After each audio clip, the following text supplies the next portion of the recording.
Good evening. Today is Monday, October the 10th, 2016. This is the Cabarrus County Board of Education meeting. This is our business meeting. I'd like to call this meeting to order. To get underway, I'd like to introduce our presentation of colors by the Air Force JROTC cadets from Mount Pleasant High School. And our national anthem will be sung by Cadet Major Cheyenne Circo. If you all will please stand with me.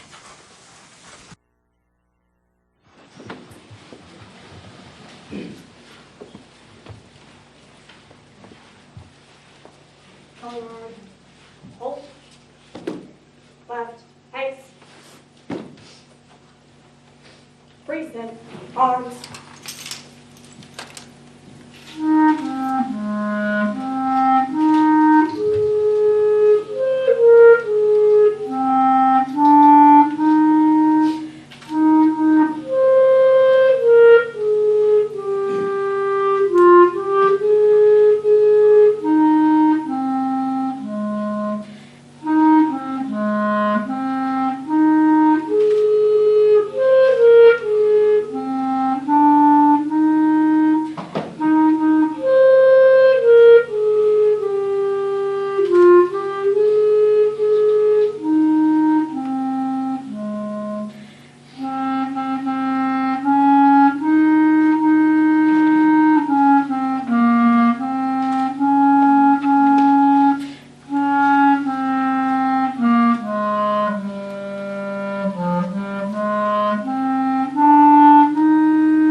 Arms, post,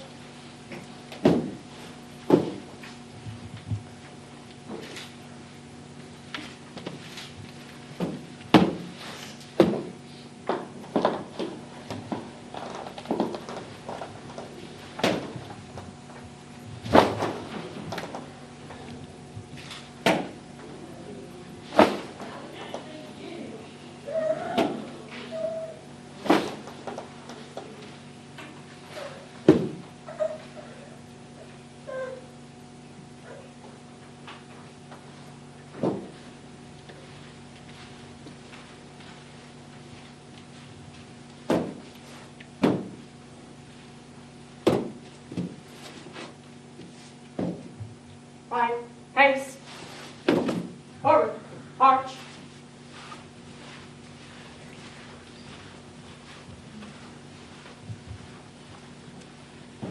Hold on, hold.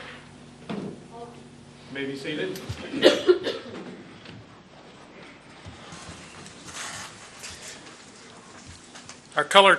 The color guard, as I noted, were from the Air Force JROTC cadets from Mount Pleasant High School, and they consisted of Cadet Lieutenant Anna Marathu, Sarah Moore, Cadet Technical Sergeant Caitlin Lee, Cadet Staff Sergeant Amber Sossaman, and the cadets are instructed by Lieutenant Colonel Malcolm Snell, U.S. Air Force retired, and Chief Kevin McLaughlin, U.S. Air Force retired. As I noted, the national anthem was sung by Cadet Major Cheyenne Circo. And tonight we have with us Jacob Barrier is our SRO, and he is over at Mount Pleasant Elementary. Jacob, thank you for coming out tonight and helping us out. Our board members, that carries us to adopting the agenda. Is there a motion to adopt the agenda as written? So moved. Second. Dr. Phillips makes the motion. Mr. Harrison seconds that. All in favor, say aye. Aye. All opposed, say no.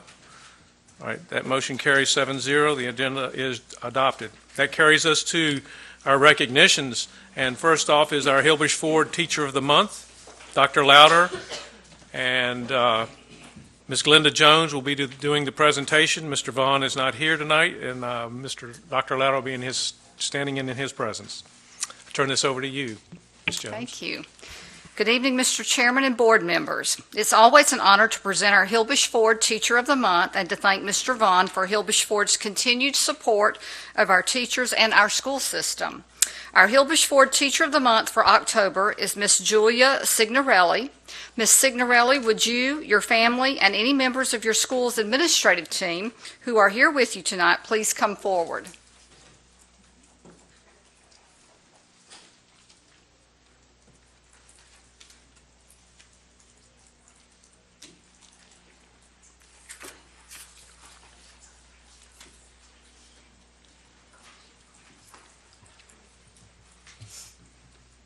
Julia Signorelli is an English teacher at the Cabarrus Kannapolis Early College High School and the first teacher from the early college to receive the Hilbish Ford Teacher of the Month Award. Miss Sig, as she is affectionately called, was nominated for this award by a student who wrote, Miss Sig is an amazing teacher. She makes learning fun. Whenever there's an assignment given, she makes different options are available for different types of learners. Her class isn't just about reading. We apply what we've learned in today's society and how it relates to us. The student added, I remember my first day back at school. I wasn't having the best day or even looking forward to school. But then I had Miss Sig's class, and she lifted my spirits for the year. Miss Signorelli, thank you for all you do each day to teach, support, and encourage your students. We're so happy you are there for them. Please allow Dr. Louder to present you with your award from Hilbish, and then allow our board members to congratulate you.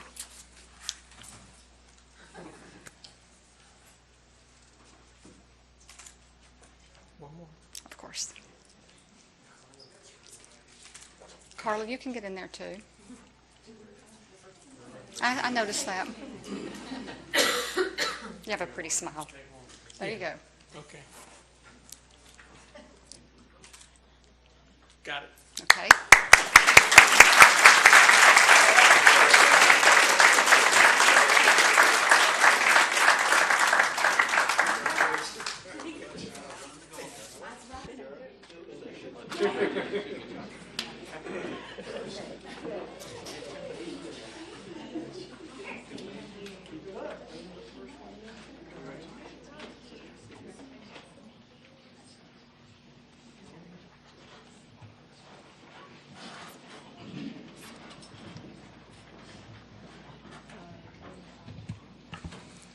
All right, the Impact Through Education Awards will be presented by Ms. Ronnie Boone, and she's coming to the podium now. Thank you, Ronnie.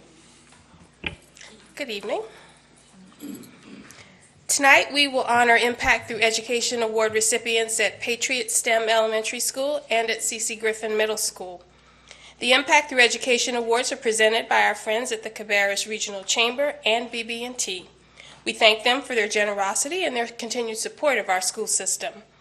Now on to tonight's awards. First up is Patriot STEM Elementary. I'd like to invite any members of the leadership team from Patriot STEM Elementary to come forward to stand with their students and staff.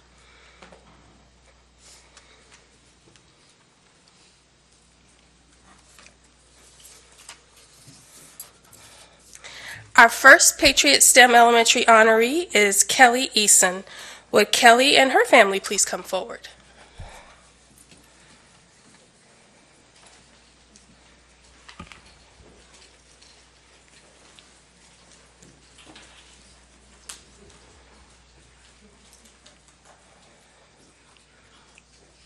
Kelly is a bright and fun-loving student who is quite deserving of the Impact Through Education Award. Each morning in third grade, Kelly would come into the classroom with a smile on her face, excited for what the day would bring. Kelly is always willing to help others academically and socially. If a fellow student does not understand a concept, she is the first person to try to explain it in a different way.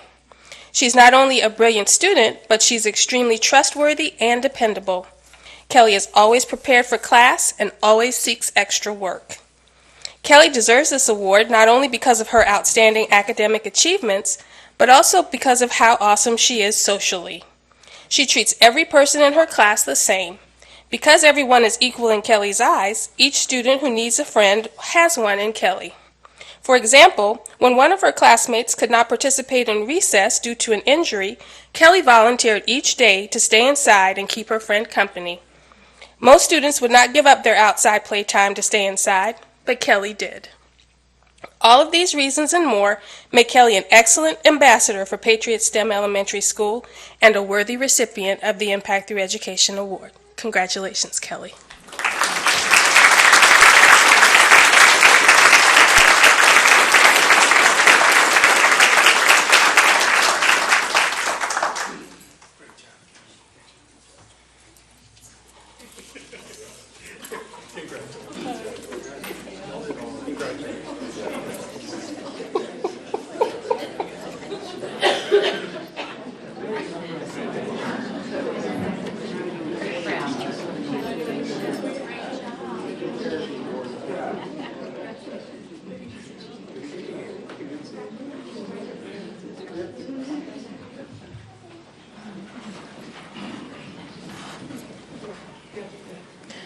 Our next Patriots honoree is Grace Kessler. Would Grace and her family please come forward?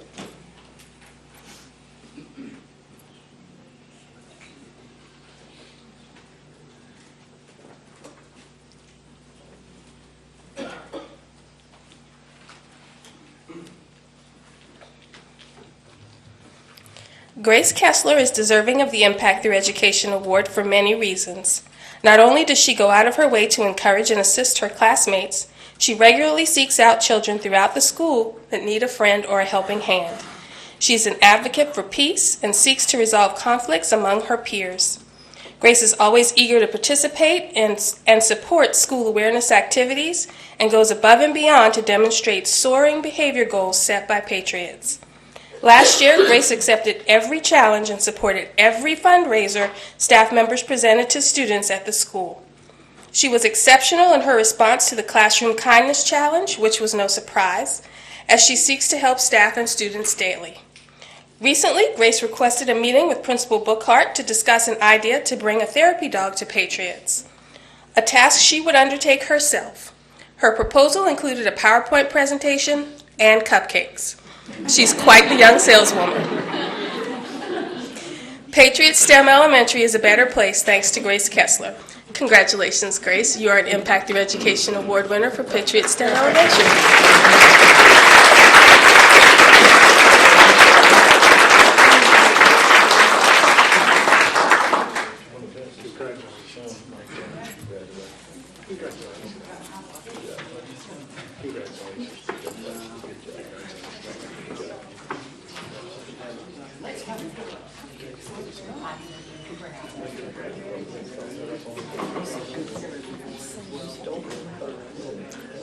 Don't go anywhere, Kesslers.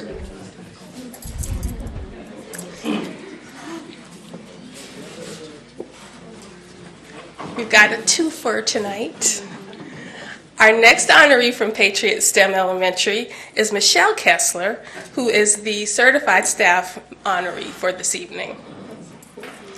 Michelle Kessler supports CC Griffin in a myriad of ways. She's always ready to help when needed. Michelle is a tireless advocate for students, never one to settle for ordinary or cookie cutter. Michelle writes her own curriculum for classroom guidance and small group intervention sessions. She serves on the school's AIG program team, reviewing nominations, deciding how to serve these students, and planning workshops on the gifted learner. However, what really makes Michelle so special is how she and her fellow guidance counselor colleague work so hard to make the staff feel valued. One year, they spent hours outside of normal school hours decorating every teacher's door with amazing quotes and expressions with no two doors being alike.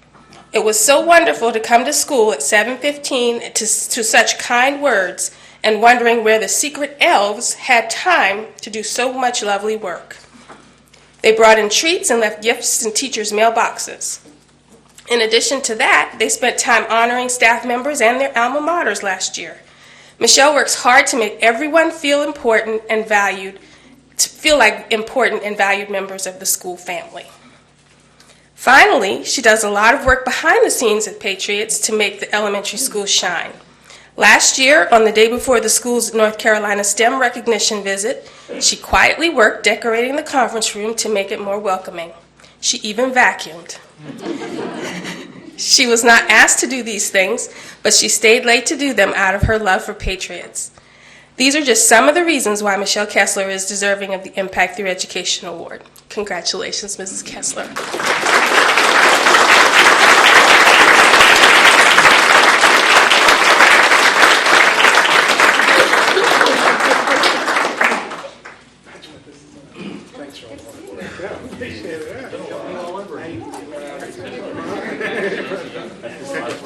There you go. Extra contribution.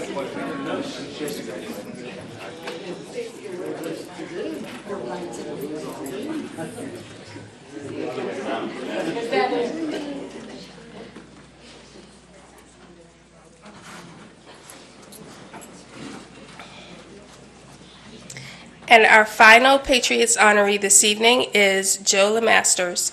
Would Mr. Lemasters and his family please come forward?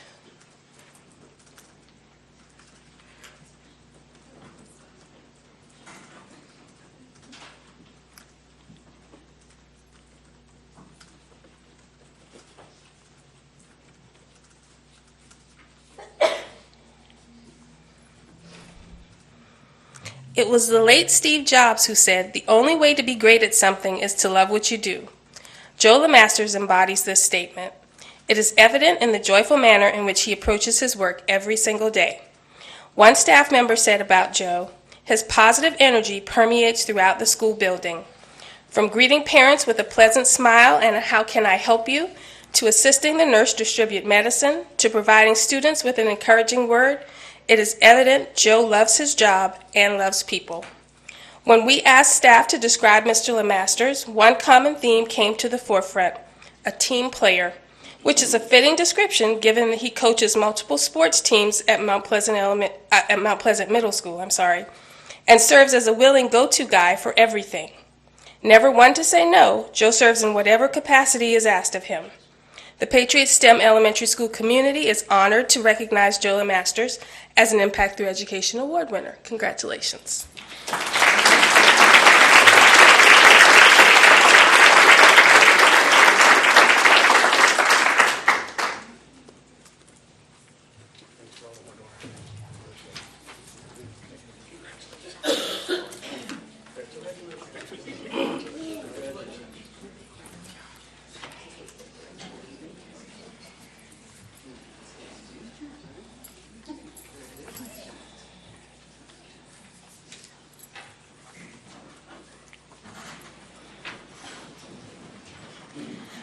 Now we'll move on to our Impact Through Education Award honorees for C.C. Griffin Middle School. And I'd like to invite Mr. Shu and any other members of his leadership team to come forward to stand with his students and staff.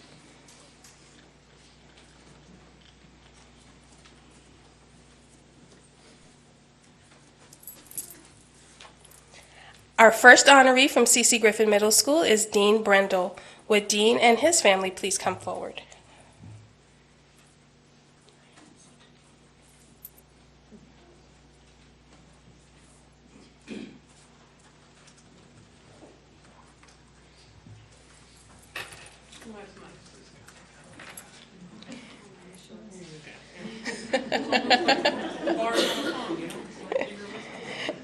Dean Brendel is an 8th grade student at C.C. Griffin Middle School.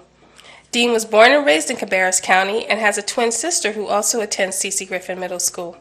He is an active member of the student council, track team, and serves as an office assistant. Outside of school, Dean enjoys learning about history and riding dirt bikes. Dean's goal is to enter the Army following college and become an engineer. Dean is a student who leads by example, showing other students the model for being successful in and out of the classroom by way of his charismatic smile and quiet self-assurance. Teachers and staff describe Dean as an outgoing student who gets along with everyone. He encourages others when they are sad, entertains others when they are lonely, and he listens to others who have problems. Dean's impact on C.C. Griffin is clear through his loyal support of his peers, the example he sets for others, and the service he provides to the school community through his leadership. When asked what he likes most about student council, Dean said that he appreciates the opportunity to become a better leader in the school and in the community. This response exemplifies the impact Dean makes on C.C. Griffin, always thinking of others and how he can benefit his school and his community. Congratulations, Dean. You are an Impact Through Education Award winner for C.C. Griffin Middle School.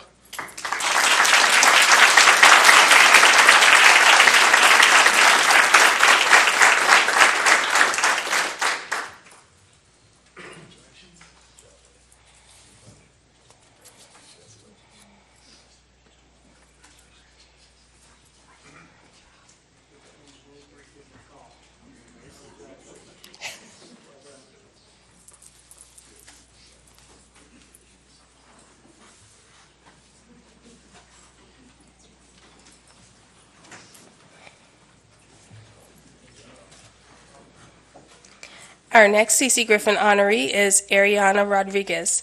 Would Ariana and her family please come forward?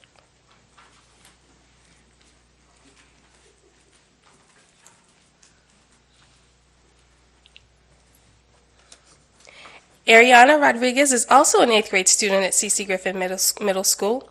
She was born in New York but relocated to North Carolina. She has one sister and 2 brothers, including a twin brother who also attends C.C. Griffin Middle School. Lots of twins tonight. Ariana is an active member of service organizations, plays basketball and runs track, and participates in the orchestra program at C.C. Griffin. When she's not at school, she enjoys softball, football, and being a peer leader for a youth group at her church. Ariana wants to go to college to be a defense attorney, helping those who may not be able to afford adequate legal services. Ariana's teachers describe her as a student who comes to class prepared and ready to work hard. She encourages her peers to do the same. Her ability to be a positive influence on her peers is one of Ariana's attributes that quickly separates her from the average student. Not only does she strive to be successful individually, but she also seeks opportunities to encourage and inspire others. Whether on the athletic field or in the classroom, Ariana has a maturity and calm demeanor beyond her years. Her selfless approach to academic, athletic, and civic pursuits is an example to others and a driving force on the positive impact she has had on the students, staff, and C.C. Griffin Middle School community. Congratulations, Ariana. You are an Impact Through Education Award winner for C.C. Griffin Middle School.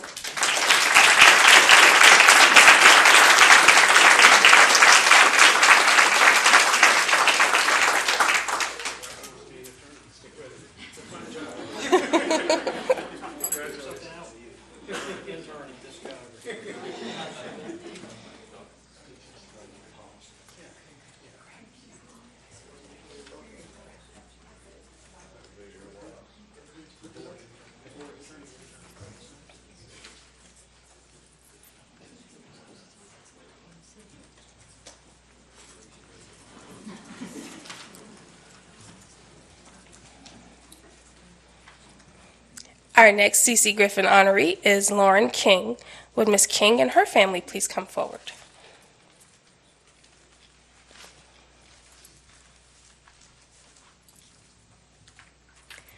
Lauren King is an 8th grade science teacher at C.C. Griffin Middle School.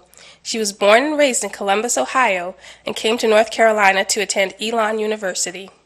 As a child, she was always known as Ms. King's daughter because her mother was a respected educator in the community.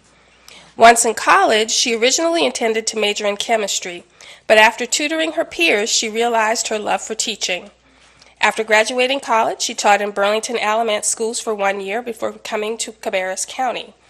She's currently in her 4th year of teaching at C.C. Griffin Middle School.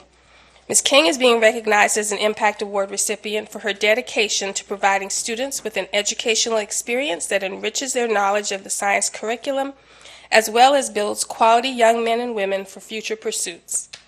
Ms. King is described by her colleagues as the epitome of a prepared teacher who always goes above and beyond for her school.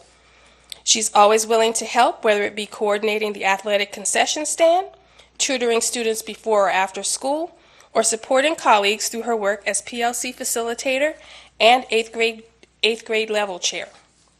In addition, Ms. King has worked as a coordinator for the grant-funded Smart Girls Know program, which empowers young ladies to be healthy and confident. Ms. King truly embodies the core values of C.C. Griffin Middle School.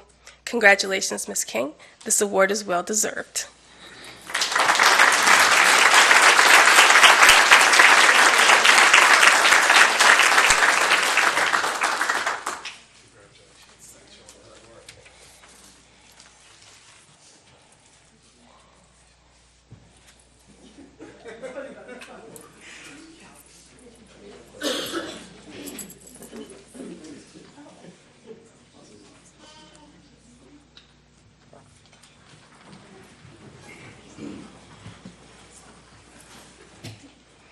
And our final C.C. Griffin honoree this evening is Ms. Paula McCatherine. Would Ms. McCatherine and her family please come forward?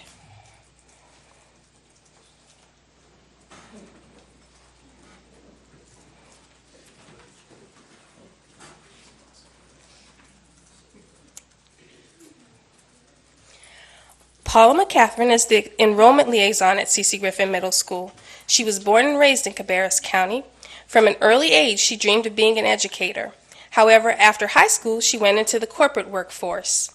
After several years in the private sector, she had the opportunity to be part of the opening of a preschool at her church. After that experience, she realized her true passion was in education. She went on to substitute teach for 5 years, and then she came to C.C. Griffin Middle School as the guidance secretary and enrollment liaison. Ms. McCatherine is being recognized as an Impact Award recipient because of her willingness to support C.C. Griffin Middle School, often extending beyond her job-assigned duties whenever a need arises. Her colleagues describe her as a person who exemplifies the meaning of teamwork. Although she prefers to be behind the scenes, the impact she has on C.C. Griffin and its students can be seen in the details of each day. She is often the first face that new families see and meet when they enroll a child at C.C. Griffin. From their first experience, families see through Ms. McCatherine the qualities that make C.C. Griffin Middle School a special place. Because of her impact on the school, C.C. Griffin is a better place to learn and work. Congratulations, Ms. McCatherine, and thank you for all you do.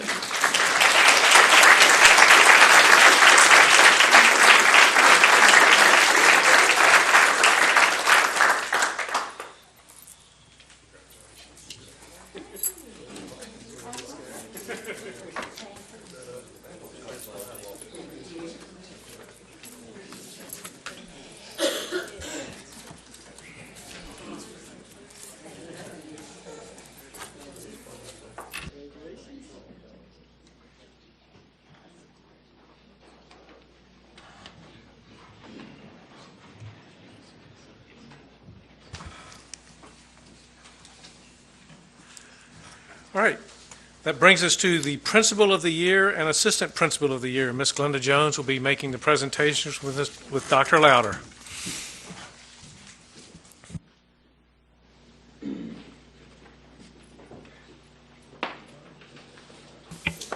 Okay, we would like to invite Dustin Shue and his family down front, please.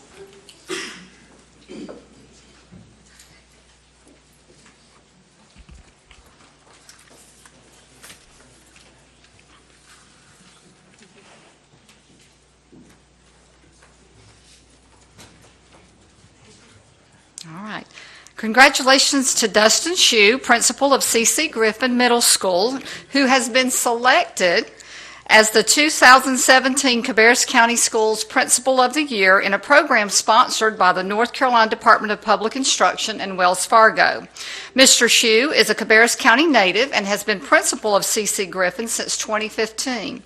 He previously served as principal of Beverly Hills Elementary. In addition to serving as principal throughout his tenure in Cabarrus County Schools, Mr. Shue has served as a secondary English teacher, dean of students, assistant principal of instruction. Mr. Shue earned his bachelor's degree in English with a minor in secondary education from Wake Forest University. He also earned his master's degree in school administration from the University of North Carolina at Charlotte.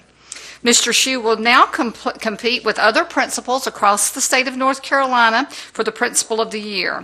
After the state selection process is completed, one principal will be selected as the 2017 Wells Fargo Principal of the Year.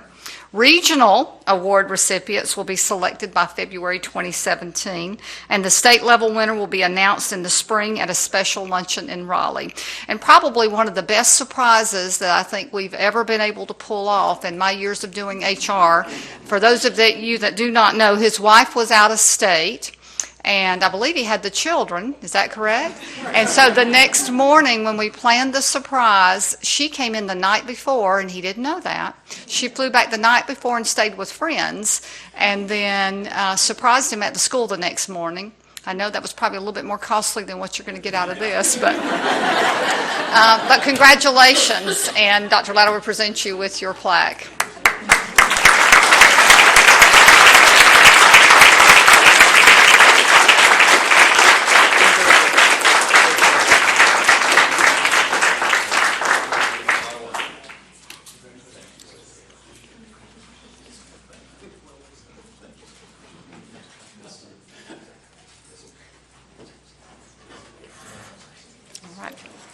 And now we'd like to ask Jennifer Brinson and her family to come down front, please.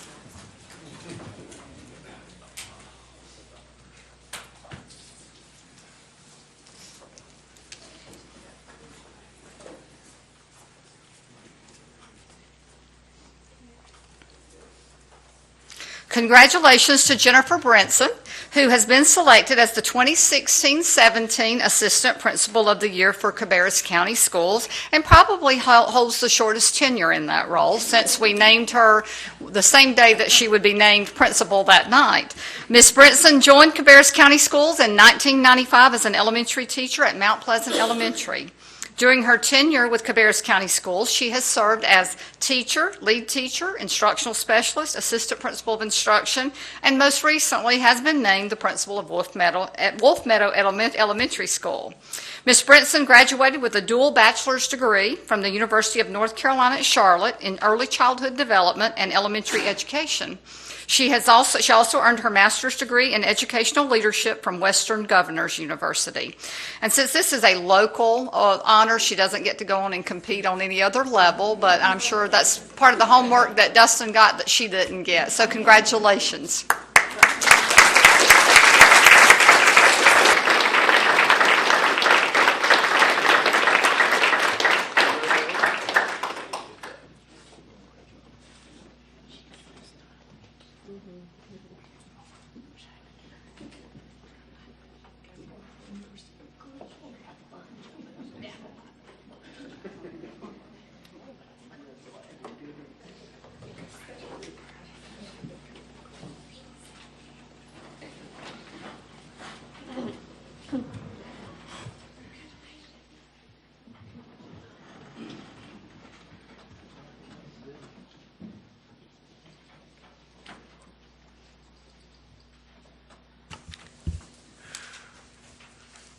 That takes us to the approval of the minutes. We have approval of 3 sets of minutes tonight, board members. September the 7th, our quarterly meeting with the superintendent, September the 12th, our work session, and September the 19th, our business meeting. Is there a motion to approve any of the minutes? Or all of them? All right. Mr. Harrison makes a motion to adopt them. Mr. Furr makes a second on it. And I have just one slight alteration to the minutes from the September 7th under the informal dialogue, Ms. Monroe, that the word shared was misspelled. If that would be the only changes, to spell it correctly, and that would be it.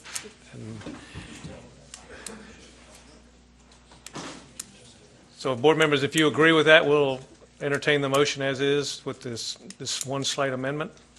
Okay. All right. So we have a motion to approve all 3 sets of minutes. All in favor of approving them as written, say aye, or as amended, say aye. Aye. All opposed, say no. All right. That motion carries 7-0, and then that takes us to the reports. And I will defer my comments over to Dr. Lauder.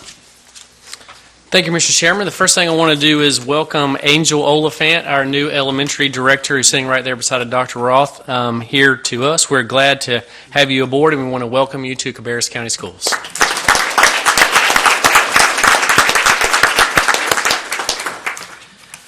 October is National Bullying Prevention Month. Cabarrus County Schools is committed to providing every student with a safe, welcoming school environment.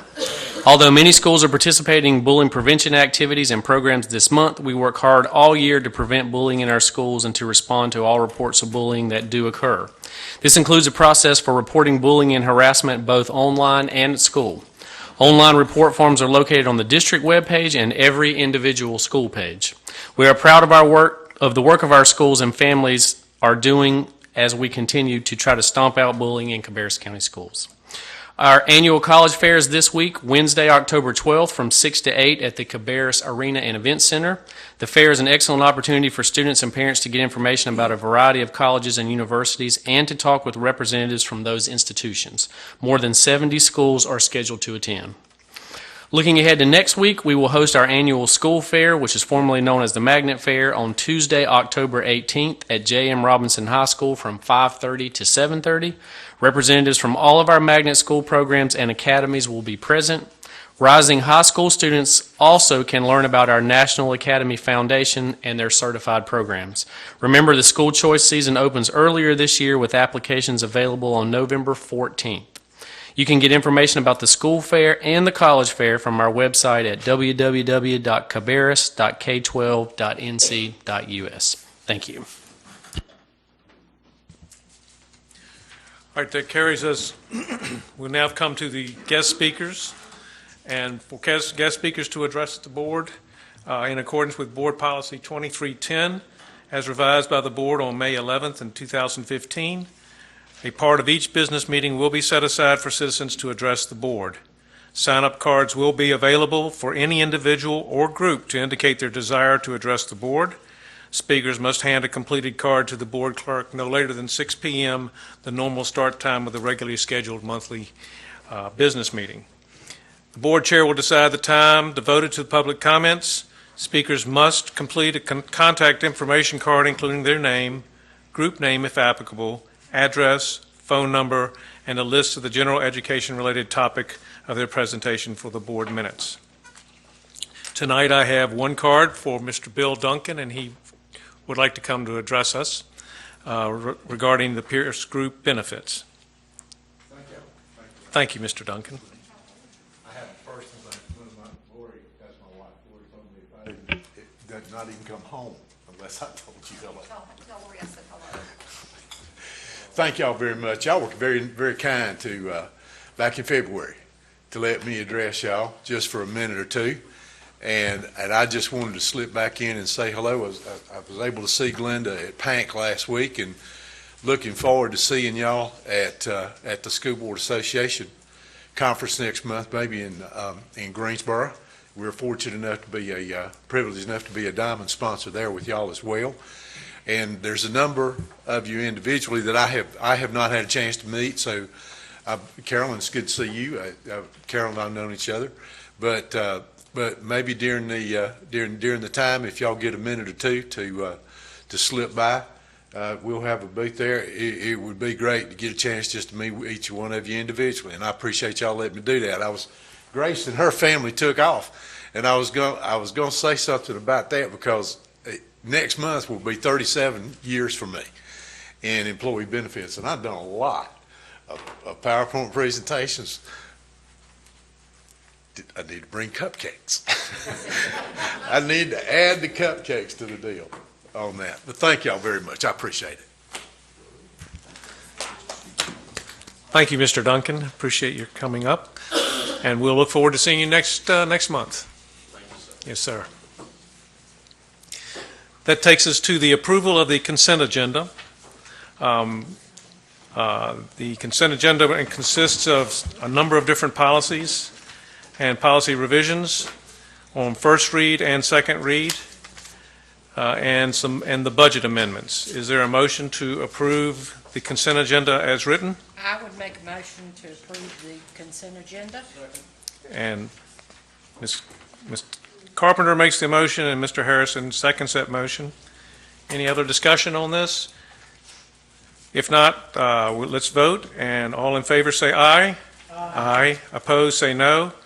All right, the consent agenda is passed, and we'll move on to the action agenda. Ms. Ms. Rhymer will be coming down. And the first item on the action agenda is the approval of the J.N. Freeze boundaries. And I guess I'll open it up to questions to you, Mr. Rhymer. Board members, do any of you have questions to Ms. Rhymer on the J.N. Freeze boundaries?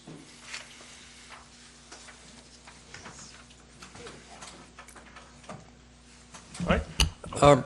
Just how long do we expect these boundaries to remain in place? I mean, is it just for this year? It fluctuates, I'm sure, but how long can we reasonably hope that these boundaries will stay consistent, please? So one of the reasons the committee chose this boundary was because we felt as we move forward into the redistricting with our new high school and middle school, that these kids would live close enough to J.N. Freeze that they would not have to be redistricted again. Now, how long that is after that happens, I can't speak to the growth there, but that was the intent, was to not have to move them and move them again. So this group of students is very close to J.N. Freeze and feel somewhat confident that those students will remain at J.N. Freeze as we go through redistricting in 3 years. Any other questions or comments on this particular item? Ms. Carpenter? Okay, just one question. I mean, normally when we redistrict, we've got people going out this door, everywhere. I've not seen emails, I've not seen comments. How long has this actually been posted? So people, I want to make sure everybody's seen it. I don't want us to, tonight, because we've got it on the action agenda to approve. How long has this been on our website? It's been advertised, correct, in the paper and everything. When has this been advertised and everything, making sure that the public and everybody has been aware of this? How long has this actually been out in the public and everything? This actual map. So the map has been public since the first time we presented it to the board in the presentation. That would have been 2 months ago. 2 months. Okay. 2 months, and we've had at least 3 opportunities, both in work sessions as well as these meetings, business session, for speakers to talk. Okay. We have had the actual map themselves at J.N. Freeze, at C.C. Griffin, at the elementary schools that are affected by these students moving in. We've sent communication via Connect Eds. We've communicated as much as we think humanly possible. Okay. For at least 2 months. Okay, that's my main thing, because again, usually when we're seeing redistricting, we all are aware what we usually see, and we've not seen this. So I want to make sure that the public has been made aware of that. We also had the parent representatives come to our meeting Yes. from different schools, was that? Yes, sir. In the information session. We'd like to feel like our committee did a really good job with this, and that's why you... I thank you and Yes.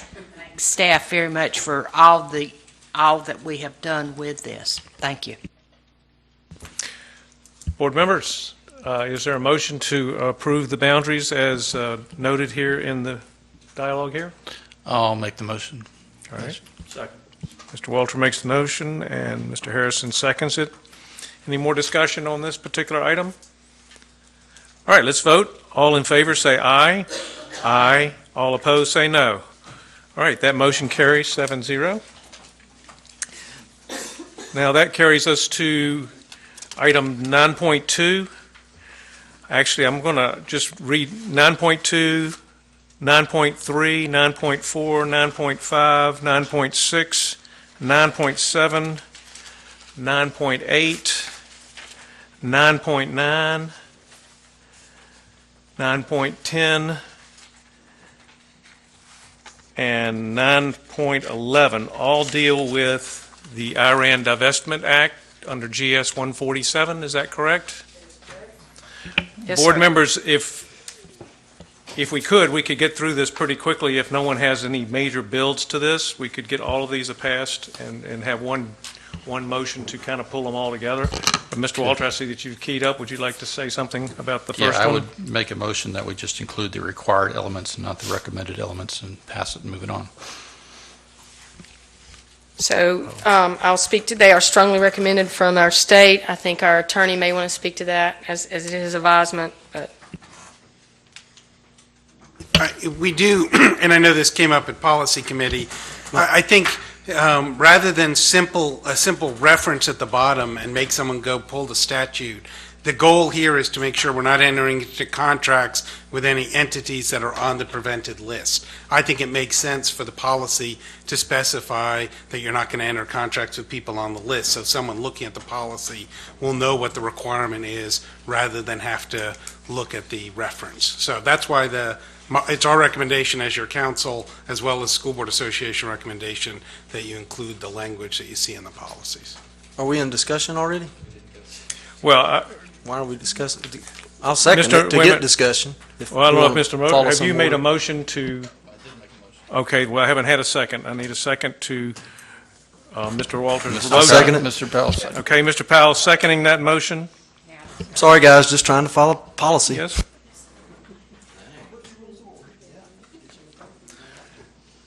All right, so your motion was to include all of them, 9.2 through 9.11, and only to include the required. That is correct, just the required elements. All right. Is there any more conversation on this particular item, on these particular policies? But it is it the policy committee's recommendation to approve all the elements as presented? That is correct. Mr. Powell? Well, my concern is, like I stated last week, that in our policy involving purchasing and contracts, we are wanting to spell out every detail that we can involving who we can purchase from and so forth, instead of including just a simple reference. When just last month we had set a precedent of taking out the details that are given to parents to opt out of internet usage for their child. So I find it a little unusual that we would take out details for parents and make them go dig through the policies, as was said today, to find a way to opt their child out. But yet, when it's our policy, we would want to include every detail. That's why I support just the general nature of the reference.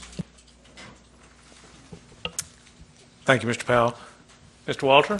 Again, my reasoning is, if you read through this stuff, it talks about the Iran Divestment Act and changing our local policies when there's a very, very small chance that anyone we're dealing with is dealing with $20 million of investment in Iran. It's really, if it was going to affect us, fine, that's one thing. Otherwise, obey the law. And that's kind of what the reference is. You've got half dozen other references in this policy that aren't exactly spelled out. So why not just continue to that same process, reference it, and move on? Are there any other comments to this, Dr. Phillips? I would say at this point it'd be more work to take it out than to keep them in, and it doesn't seem to do any harm. And to respond to Mr. Powell's comments, which it's true, but the distinction I see here is that we were taking out information that is in other policies within our own district website, whereas this refers to a law that is on the North Carolina books, and therefore you would have to do a lot more digging to find it, so it makes it a little bit simpler to everyone to go, oh yeah, that's the Iran divestment stuff. Mr. Harrison?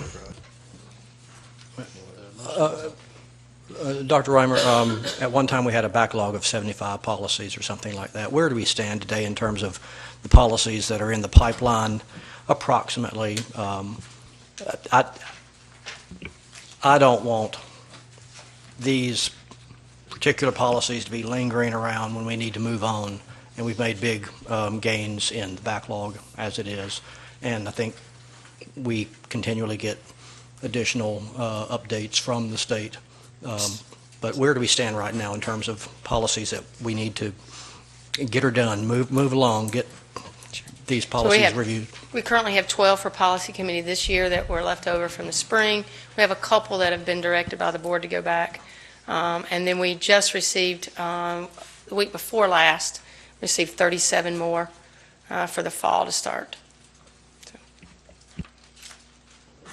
If we set the precedent now of just including a quick reference, then we can get through that backlog probably a little quicker. So if you really want to help get through the backlog, then maybe we set the precedent of just being quick with our policies and in the reference section, possibly. And the policy that Dr. Phillips was referencing does not have anything to do with parents opting out of internet usage. It is a instructional material objection.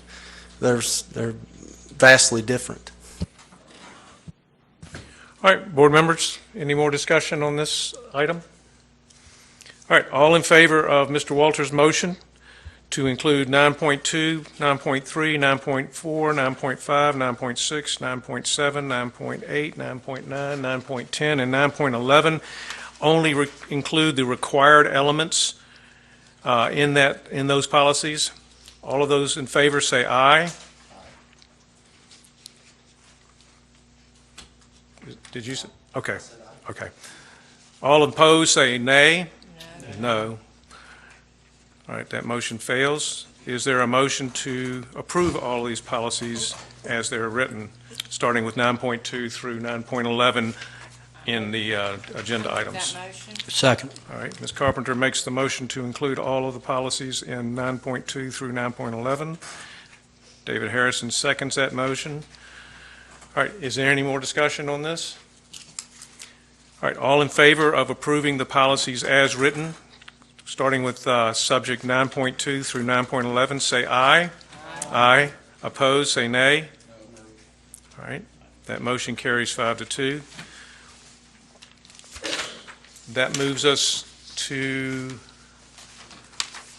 9.12, which is the approval of policy 1510, 4200, 7270, the school safety on the second reading. And Ms. Rhymer, you're here, and I believe I'll open this up to the board for any discussion. And Mr. Walter, you're keyed up, so I think you're ready to go. Yeah, well, I think it could be improved upon, but seeing that it probably will not be, I'd like to make a motion to approve the policy as it's written with the additional cross-reference of policy 4203, injury and loss prevention, and 4640, hazardous materials. And I think that would be enough to move it forward. Could you repeat those Yeah, two, please, for us? 4203, and what was the other one? 4203 is injury and loss prevention. It is not referenced in here, and neither is 6540, hazardous materials, both related to safety. Both probably should be included. So I defer to our attorney to see if, No, I think that's fine. I don't have a problem with that. Okay. Cross-reference. All right, so Mr. Walter made a motion, and he made a motion to amend this policy to add references to policy 4203 and 6540. Is there a second to his motion? I'll second that. All right, Mr. Harrison beat you to the punch there, Ms. Carpenter, but thank you. All right, any more discussion on this item? All right, let's vote. All in favor of approving policy 1510, 4200, and 7270 as amended, say aye. Aye. Opposed, say nay. All right, that motion carries 7-0. All right, that carries us to the approval to apply for flexible funding for Rocky River Elementary, Weinkauf Elementary, Concord Middle School, W.M. Irvin Elementary, and Royal Oaks Elementary Schools. And Ms. Klutz is at the podium. Thank you. I have no additional or new information for you. We presented it to you and some principals and the cabinet level folks, and we're looking for the negatives, and we haven't found any. And to my knowledge, you've not presented us with any of those questions to research. So I'll ask for your approval of this item today. Can you just go over the timetables of when these would be implemented at each school? Mm-hmm.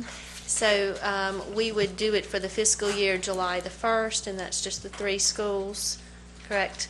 Just the 3 schools, Concord Middle and Weinkauf, Royal Oaks and Weinkauf go the 2nd year. So the other 3 will go the 1st year. So, Okay. beginning July 1st, let me just clarify, Rocky River Elementary, Concord Middle School, and W.M. Irvin Elementary, we're going to make applications, but they will actually begin on July 1st. Assuming they're approved. Assuming they're and approved. We assume that they will be July the 1st, yes. Did that clarify, Mr. Carpenter? And then July 1st, 2018 would be Royal Oaks Elementary and Winecoff Elementary. Okay. This agenda item only says approval to apply for flexible funding, but there's other parts to that, including flexible calendar and flexibility in human resources. Is that what we're asked to approve as well? The presentation is the same, I think, as last week. I'm sorry? The presentation that was attached is the same as It is last the same. week that includes those other two items, but yet it's only the funding. So it's all three? It is. It is. Okay, I'll make a motion to approve the flexibility for lower performing schools. But I would like to include maybe 2 years' worth of quarterly reporting for any time that this flexibility is used, I guess you could say. Anytime we use different money for different items than it's supposed to, or with the traditional school, or anytime we hire a non-certified and it's a certified position, something along those lines. I'd like to see their plans too, we'd like to see their plans once they put in place what their plans were. To include plans as well. We'll have to submit the application, and the applications also include, and what we were told was about a 7-page application, and then they have to include their school improvement plan with that. So when we submit them, we'll just submit them to you guys too. I will second that motion. I'd like to third the motion to emphasize the urgency and the need, not to get too deep into the weeds, but to know the progress of this initiative in the reporting as frequently as it's appropriate to do so, and at the level of detail that the board needs. But I'm sure we'd all like to stay abreast of the developments and how it's looking, especially as we go through a future batch of schools and apply the same approaches to schools in a different year in several groups. Thank you. All right, so Mr. Powell made the motion that the board approve the application for flexible funding for the schools that were noted, including quarterly reporting on the use of dollars and SIT plans, and also to provide us an application, there are actual applications that you're going to submit as a part of the approval process to DPI. Mr. All right? Chair, I think Mr. Powell clarified it wasn't just funding, right? You said flexibility under the statute, which could include licensure, funding, or calendar, right? I think that's what I heard Mr. Powell. Well, that's why I said the it's SIT, because the SIT plans would have all of that in there, would they not? And just let me clarify, make sure, we were trying to put that down for clarity, but what we're really doing is by applying for it, you get all of that. So it's kind of an all package deal. It's not an a la carte type menu. So you'll see that in the application, but he's right. It's not just for funding. It's everything involved with that, which includes some of those. And we'll include y'all with what we submit. I was just concerned, and I think Mr. Powell pointed this out, the way the motion was originally drafted, someone could read that to say it's only for funding. So I think if you just approve for flexibility under the statute, I think that will cover it. So I'm just suggesting the motion be worded a little differently so there's no ambiguity about what we can apply for. So flexibility, and quarterly reporting on flexibility under the statute. Okay.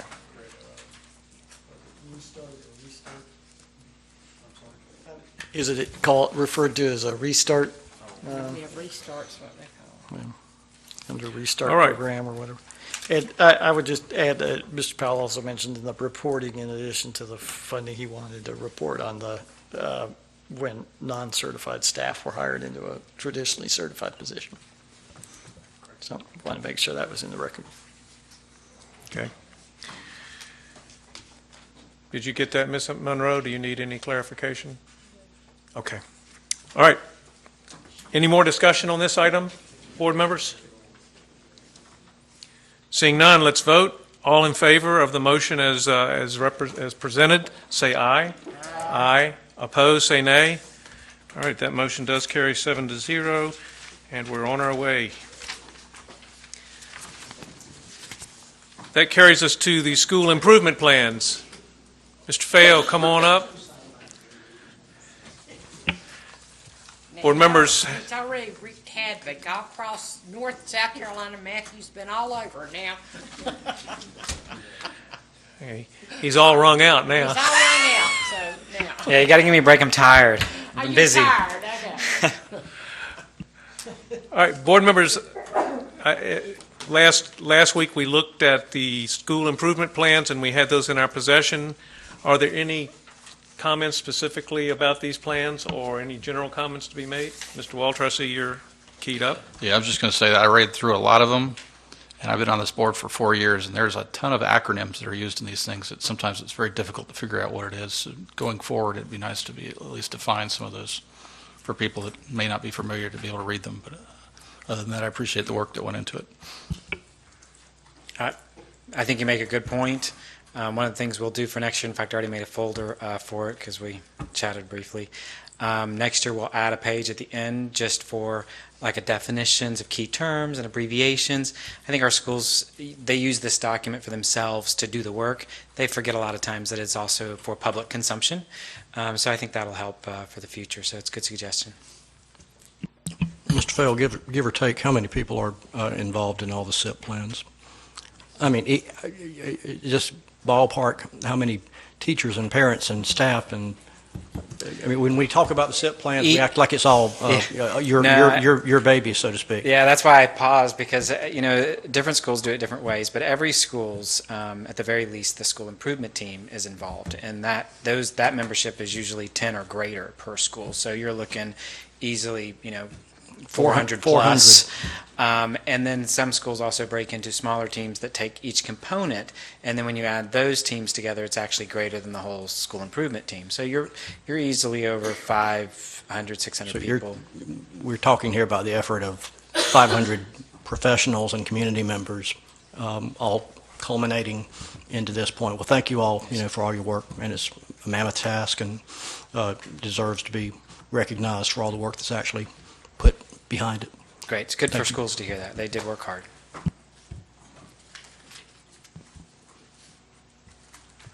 Ms. Francis, would you like to just talk to us a little bit about how y'all put your SIT team, your SIT plan together? It's not, no, but you. I'm sorry, I was distracted. But we really want to know how much work there really is in this. Yeah, how much work did you do on yours? A lot. I'm in it. I'm in a school plan. We have, See, I lost my thoughts. Let's look at yours. Tell us all about yours. There's a teacher from each grade level. We all sit down, we look at last year's plans, and we look for improvements that we can make for our next year. And then the whole staff votes on it after they read on it. And that's it. That was the abridged version, right? Yes. See, you put me in the spot. Did they look? Okay. I have one question. Okay, Ms. Carpenter, you may speak. And since we've really got you here, did they look at it any other time, just this one time? But did they look at it any other time during the year? Yeah, it's posted in our website. I mean, yeah, but did they really go back to it, or they do it then and then they forget about it? No, part of our PD is incorporate the school plan. So every time we do a review for a personal development, we have to go back to PD. Personal, there you go. PD. Professional Okay. development.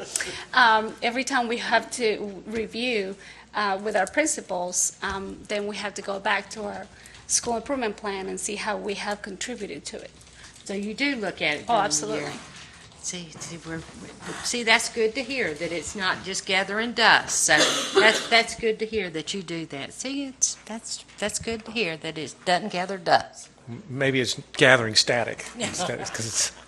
All right, board members, now that we have, let's see, did I get a motion to approve this? Is there a motion? I will make a motion that we approve the SIP plans or school improvement plans, don't call them Second. school Second. improvement Using your own plans. acronym, that's I'm fantastic. using that. I make a motion that we approve the school improvement plans for 2016-17. Second. All right.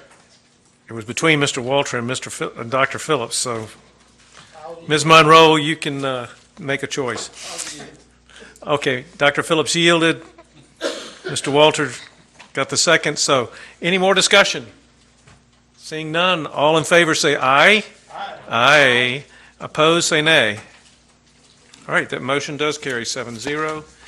And that moves us into the PLC, the new PLC, or Performance Learning Center construction delivery method.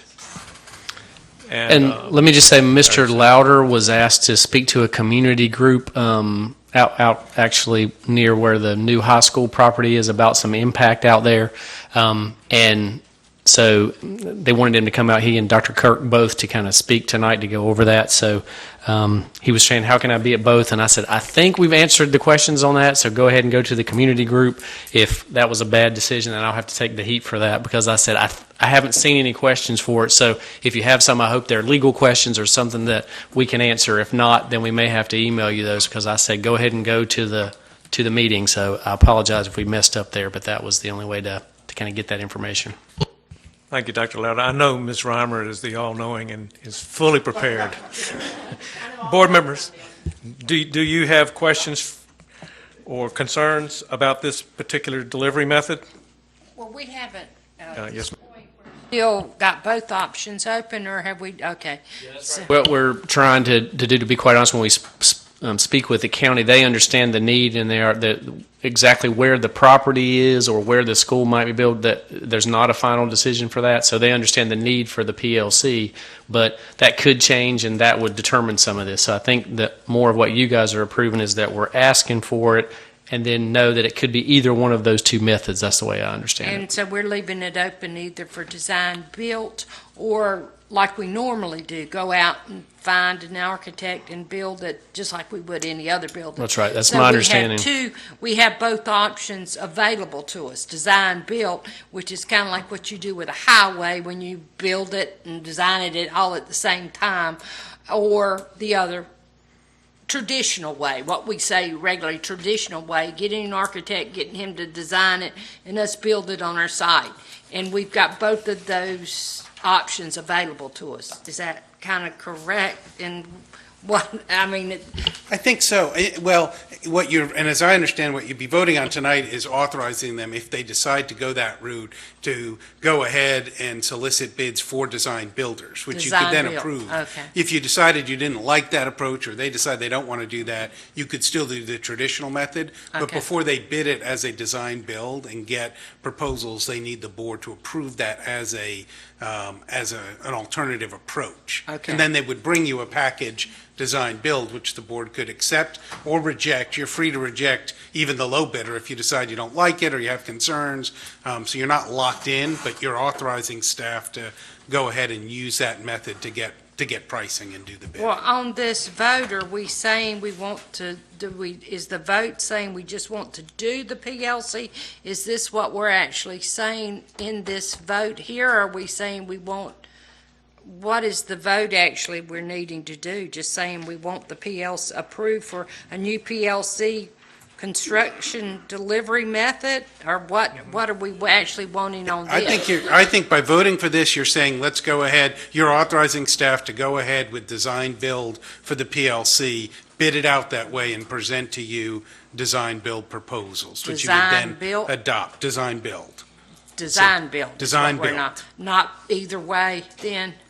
Well, I do think if staff looked into it further and decided after talking to some design builders that it wasn't going to be workable, they could then come back and say, we appreciate that authorization, but we're going to go with an architect. So in that sense, you're not locking the staff in, but you are authorizing them to go ahead and try to obtain design build proposals, and bid it out that way. Okay. I think that's as I understand it from talking to Tim. I think that's where we are. In actual use, does this method give us some leverage with the different vendors? in speeding up the process, in savings for the county, in the relationship and the contractual agreements? What's the impact of choice A versus choice B, or even together? Can you? I'm sorry to ask that question so vaguely. It's a good question, and there's been a lot what's of... the point of... Yeah, why do it? When the rubber hits the road, what's the point of these two options, and what does it buy Cabarrus County Schools and Cabarrus County's government and resources? No, that's a great question, and a lot of intelligent people have analyzed it and written articles about it and disagree on the best approach. Most people would say design build can be faster and can be cheaper. So those are the pluses, because you have a single architect and a builder. They can do some of the design as they're getting construction organized. You don't have to go through the whole process of having a design completed before and then bend it out and do it. So it tends to be quicker. It can be cheaper too, because those functions are together, so you may get a break on some of the design. The detractors say that because the designer is also the builder, you don't have that independent person that is looking at it, designing it just to meet your needs, and then kind of being a check and saying, no, you can't use that kind of flooring, I designed it this way. Here it's all together. So some people would say you're suffering some quality on a combined process. You don't have an independent architect that's done their design, and that's all they do. So you may run into more danger of having a corner cut on a design issue because they're trying to save costs, because they've also got the construction contract. When you hire an independent architect, they're working to make sure that it's built to standards. They don't have any incentive necessarily to bring the cost down or, to reduce it. Obviously, if we can find cost savings, that's great.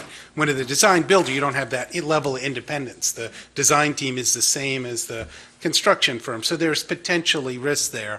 I think, here, this is a smaller project, and I would be more anxious if this were the new high school going all on design build, and I don't think that's brought to you. I don't think staff is proposing doing the high school on a design build. I think the sense was, this is a small enough project, it's a logical one to maybe put our feet in the water and try out design build, see if we get a better competitive bid. Maybe it'll be done faster. The PLC is an opportunity to do it. I know other governmental entities, including the county, have done some design build work. So some people are big fans, other people have been burned. There's no clear answer, but I think that's the thinking, is this may be faster and cheaper. It's not a huge project. It may be a good one to see what we think of the process and what the board thinks of it. So I think that's the reason for the recommendation, as I understand it. Mr. Powell, do you have a... I'm just waiting to second Tim's motion. Yeah, I was going to go ahead and say that I think Mr. Louder described and gave us a very good explanation last week. And, Yes, sir. And also that, we just went right back over it one more time. And Right. so let's make a motion to get it done. You made a... Second. Did you just make a motion? I just made a motion. Okay, and Mr. Powell just seconded. All in favor? Or is there any more discussion? I would just point out, I think the other thing that was mentioned as an advantage in this particular case is that we will know upfront before we start what the total project cost is. Whereas with the traditional method, with the new high school, we know the architect fees are going to be $3 million, but we have no idea what the total project will cost until they go out for bid after the design is done. So I think that will help our commissioners when they make a decision as to whether they can fund this or not, is that we can go to them with an all-in cost. So that's another reason to vote for it. So, and can I just ask for a clarification? Sometimes we get down into the weeds of a contract and, again, the type of floor or something else that's just way beyond what we ought to be. I don't mean the minutia, but the critical things that, we shouldn't be down into the nitty-gritty of. Does this process remove the board from making, very specific, focused decisions? Are we, in effect, agreeing to not be as involved in some of the decisions or not? I'm saying, are we, how much oversight should we have, and is this removing any of that oversight in the actual application? I don't think this method's necessarily any different than normal. There'll still be a designer that's still going to work with staff to figure out the requirements and what the building's going to look like. And the board approval level, which is really the level of approving the contract, is not that different. So you'd approve a contract with a design builder or a contract with a construction company. So I think the answer would be probably not really any different. In other words, the designer, may work with the staff to work on all those details, and that's not something the board as a whole typically gets to that level. What you will get is approval of the contract, and who knows whether there'll be alternates or other things that we need board, input on in terms of what you want to do. So, but the method doesn't really change that. So I don't know that this is really different in terms of board input. Okay, so the motion, does anybody else have anything? Okay. So the motion is that the board approve the design, build, construction, delivery method for the design and construction of the new Performance Learning Center located on or in close vicinity to the new centrally located high school campus. All right, all in favor of this motion, say aye. Aye. All opposed, say nay. That motion carries 7-0. And we're now on to 9.16, which is approval to adjust the start time of the board's November 7th work session meeting. So, Is that a motion? Mr. Walter. Okay, the Mr. Walter, you brought motion this is a start time of 5 p.m. All right. So, Mr. Walter, are you making that a formal motion? Yes, I'd like to All right, adjust Mr. the board Walter, calendar to a 5 p.m. start time for the next. Would like to make a formal work motion session. that we start at 5 p.m. on November the 7th for our work session. All right, and Mr. will second the motion. Oh, was that Tim Furr? That was Tim. All right, so the duck call wasn't Mr. Harrison. Okay. All right, is there any more discussion on the 5 p.m. start time, board members? I got a suggestion. I'm just picking, but I'm totally against it for the reasons, but I don't mind starting at 5 o'clock. I mean, we've all had to go through this before, and we didn't make special changes, but I'm okay with 5 o'clock. Yeah, we do have a 5 p.m. meeting in June that we do adjust our time for. Okay. All right. Any more discussion on this particular item? Let's vote. All in favor of adjusting the start time on November the 7th to 5 p.m., say aye. Aye. Opposed, say nay. All right, that motion carries 7-0, and we will start at 5 p.m. on our work session on November the 7th. Now that carries us to 9.17, approval of board member attendance at the NCSBA annual conference, which is slated to start on November 16th, ending on November the 18th. The following board members need a motion that the following board members be approved to attend the NCSBA annual conference in Greensboro, North Carolina, November 16 through 18. Barry Shoemaker, Carolyn Carpenter, David Harrison, Tim Furr, Rob Walter. Is there a motion? I make that motion. Dr. Phillips makes the motion. A second from Mr. Harrison. Is there any more discussion? Any discussion on this? Seeing none, let's vote. All in favor of approving this NCSBA annual conference motion, say aye. Aye. Opposed, say nay. All right, that motion carries 7-0. And now we have one last item to approve in 9.118. One 1.8? thing I would like Yes, to ma'am. do, could you make Tim, make me the alternate and make Tim a regular vote, because I may possibly not, I will not know until the 10th whether I really am going to be able to attend. So I'd rather have him as the regular one, and I'll be the alternate. Are you making a motion, Ms. Carpenter? Yes, I'm making a motion to make Tim a regular voting member and myself an alternate. Okay, Ms. Carpenter is, in this motion, she's going to be the alternate. Mr. Furr, Mr. Walter, Mr. Harrison, and Mr. Shoemaker will be the regular, delegates. The delegates. Okay. I second that motion.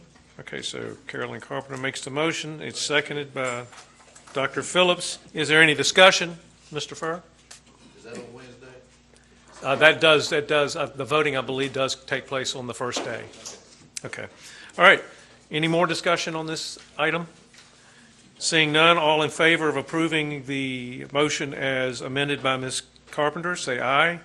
Aye. Opposed, say nay. All right. So, Ms. Carpenter, you will be the alternate, and Mr. Furr will be one of the delegates, along with Mr. Walter, Mr. Harrison, and myself. All right. That finally gets us to the convening into closed session, and there is a need for a motion to convene in closed session. I would make a motion that we, Well, she can go ahead and make the motion. I'll read it after. I would make a motion that we go into closed session. And there's a second? Second. Mr. Walter seconds it, and we're going into closed session pursuant to General Statute 143-318.11A3, consult with an attorney employed or retained by the public body. General Statute 143-318.11A6 to consider qualifications, competence, performance, character, fitness, etc. And General Statute 115C-319 through 321, and to discuss Sheeler versus Cabarrus County Board of Education. We're ready to vote. All in favor say aye. Aye. Opposed say nay. We are now in closed session, and this meeting is adjourned.